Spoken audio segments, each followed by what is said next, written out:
NFL Week 4 power rankings. That's right. After this week, we'll be a quarter of the way through the season for everybody. 4 games in. Can you believe it? It started fast and furious and lots of injuries.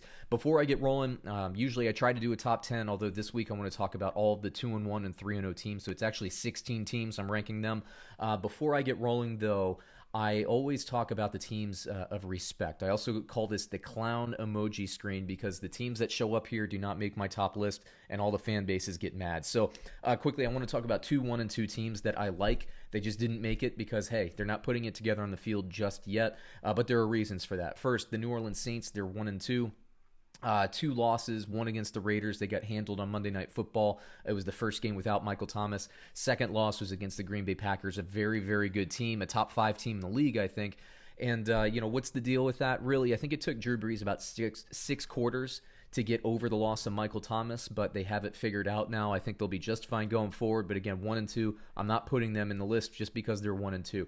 The Dallas Cowboys, I think they're the best team in the NFC East. They lost to the Seattle Seahawks. I can't remember who their other losses to off the top of my head, but it's the Los Angeles Rams to start the year. I think they've had a tough schedule, a tough road, but the offense is clicking. The defense, I want to see a little bit more out of them, but I think they're going to win the division. I think they'll be in the playoffs. So 2 teams that I respect at 1-2, just not talking about them today in the list. So as I go through, I'm going in reverse order. So today I'm going 16-1. I'm going to start with my first 2-1 team, the Cleveland Browns at 2-1. I've been saying all off season the moving away from Freddie Kitchens to Stefanski there at head coach. The perfect situation for this Cleveland Browns offense that has talent everywhere. The offensive line is doing its thing. The commitment to the run with Nick Chubb and then also bringing in Kareem Hunt is huge. It puts Baker Mayfield in better positions to succeed. We're going to see more Odell Beckham in one-on-one matchups off play action and bootlegs, that kind of thing. This Cleveland Browns team is good. My only concern is they play in an improved and good division. 2 teams ahead of them on this list from the AFC North. Number 15, the Chicago Bears. Look, I watched all the games, as I do watch all the games for all the teams. The move to Nick Foles is something that they probably should have done, in my opinion, before the start of the season. When they moved to Foles, he did put the ball up for grabs a couple of times in that comeback against Atlanta. It worked out. They got out of there with a victory. I'm curious to see what they do against a talented Indianapolis Colts team this week. 3-0 Chicago Bears. I'm a believer in this defense. I want to see Nick Foles put it together and do what I think he can do for this offense and make them a very good offense. And if they do that, of course, the Bears rise up this list. Number 14, the Las Vegas Raiders. I can't believe I'm putting them this low, but I am just because I like some of the teams ahead of them. They lost to the Patriots. But I thought their defense is much improved. The secondary's flying around the field. They frustrated Cam Newton passing. New England went to power run, and it worked. And they basically, New England used the Las Vegas Raiders game plan. It's just run. I do like Gruden. I do like Gunther as the defensive coordinator. I think they're very well coached. I have some questions about their viability against the top flight teams in the league. I predicted they'd be in the playoffs before the season. I still think that's the case. I like this brand of football. It's built for a playoff run, so we'll see what happens. Number 13, the Indianapolis Colts. They're 2-1. Frankly, I think they should have won that first game of the year. They were moving the ball with reckless abandon against the Jaguars. Phillip Rivers didn't really take care of the ball, but that's kind of what you get with Phillip Rivers. I have questions about the durability of the wide receiving core. They always seem to have their tight ends and wide receivers hurt. That's not something that doesn't happen all across the league. And generally, the Colts are deep enough to make basically move the ball and continue to move the ball. I like the team. I still have a couple of questions. This game between the Colts and the Bears this week will give us a lot of answers, I feel. Number 12, the San Francisco 49ers, 2-1. Their only losses to the Arizona Cardinals, who are ranked ahead of them, purely because the Arizona Cardinals beat them. But the San Francisco 49ers, they're built. I mean, they have so much depth. I still say they're the best team in terms of creating a dynasty or dynastic type 10-year run here. Top to bottom, they just have talent everywhere. I love the coaching on both sides of the ball.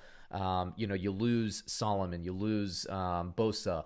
And what happens? This defense just continues to produce. Offensively, you lose your top 2 running backs. You start the season without your receiver. You lose your quarterback. They still win games. Yes, they won against New York, both the Jets and the Giants, but they throttled both of those teams. It's hard to throttle teams in the NFL, and when you can do it with a lot of understudies, as the San Francisco 49ers is, that's a good indication that they're going to be good. By the way, the 49ers last year were also injured for the most of the season, like 8 weeks. I think after week 2, I think they went on an 8 to 10 week stretch where they didn't have top talent in their organization, and they still won. This team is deep. I believe in them, and yes, they got a little bit of a break with their injuries coinciding with playing the 2 New York teams. However, when their teams are healthier or as healthy as they're going to be, and their schedule gets a little bit difficult, at least they'll be ready to go. I like the 49ers. Number 11, Arizona Cardinals. As I said, ranked ahead of the 49ers purely because they beat the 49ers, and I didn't think it would be fair to do otherwise. The Cardinals lost to the Detroit Lions. I was not surprised by that at all. Patricia, I thought, had a pretty good game plan, maybe the one of the only 16 good game plans he has this year. I'm not a believer in Patricia. But the Arizona Cardinals, look, they have offense. Their defense is much improved. I like what they're doing. I think they just had a little bit of a matchup issue last week. Stafford getting Galladay back was a big deal. I'm not freaking out. Kyler Murray didn't protect the ball as well as he usually does. Again, I'm not worried about it. I still like the Arizona Cardinals. Number 10 on this list, the Tampa Bay Buccaneers. We're starting to see Tom Brady throw the ball better. He's developing chemistry with his receivers. Now, Godwin, is he in the lineup? Is he out? I don't know. Is it O.J. Howard? Is it Rob Gronkowski? I don't know. Is it Ronald Jones? Is it Leonard Fournette? I don't know. But the bottom line is this offense is talented, and this defense, with the additions they made in the offseason, is very, very strong. They are going to get better and better as the season goes on.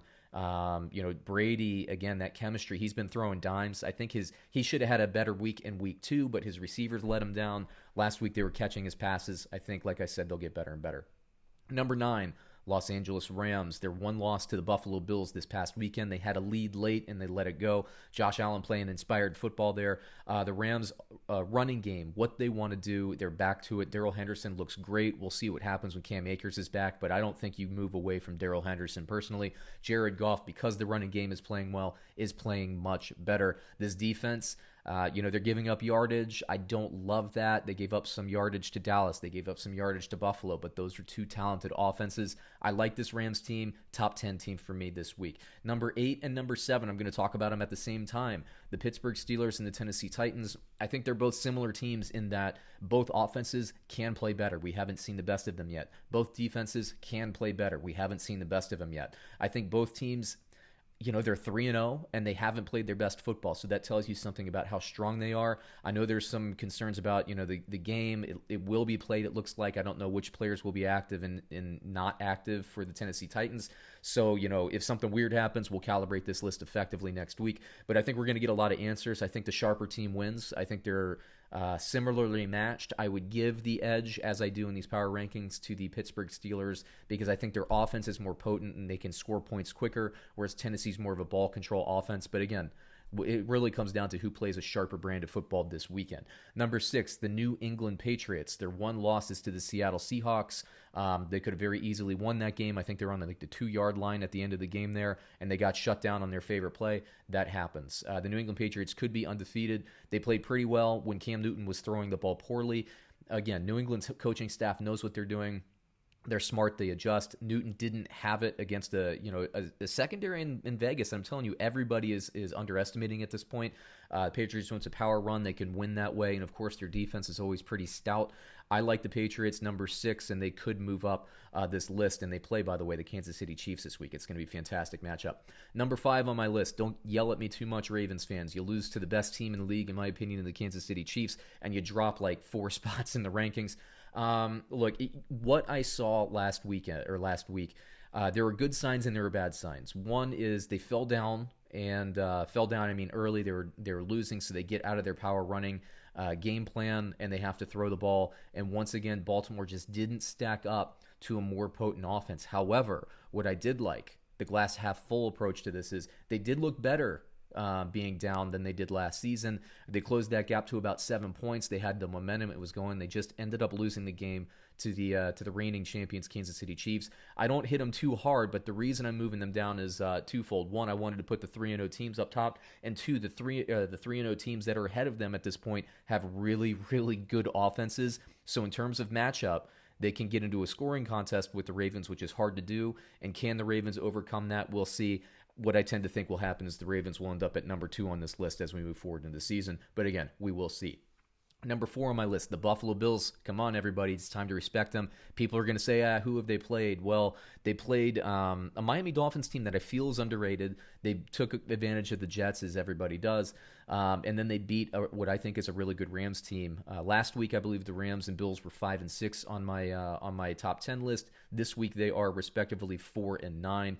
Buffalo coming back. They're the real deal, everybody. Their defense isn't even playing that well yet, at least up to their expectations. Josh Allen, I'm telling you, if you have not watched the Buffalo Bills and you're wondering why I rank them as high as I do, watch the game. I'm telling you, he's putting it on field. He's way better than he was last season. I've been saying for weeks, if he can do what he's doing this season, this Buffalo Bills team can be this year's version of the Baltimore Ravens from last year. They can be a 13-3. I don't see any reason why they can't. This defense is going to get better, and I think this offense is going to get better, and they have untapped weapons. We haven't even seen Cole Beasley, really. We haven't seen Devin Singletary, really. They've been working primarily the outside of the field with Stephon Diggs and John Brown. They have more to offer than what we're seeing so far, and they're 3-0, and they're winning convincingly. I like the Buffalo Bills. If you haven't watched them yet, watch them. I think you will too. Number 3 on this list, the Green Bay Packers. Look, they handle the New Orleans Saints. Of course, they beat up on the Vikings to start the year. I forgot who their win was in week 2 offhand, but it was the Detroit Lions. Their offense is going crazy. What I love about this is Matt LaFleur seems to have progressed both as a play caller and in this offensive installation. This team is a lot more creative.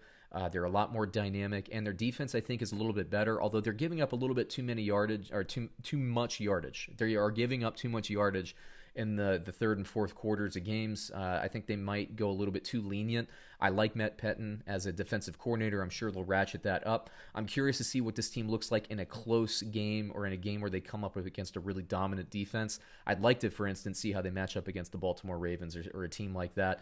But again, just offensively, I think they're a little bit more mature than where the Buffalo Bills are at this point. But that's why I moved the Green Bay ahead of them.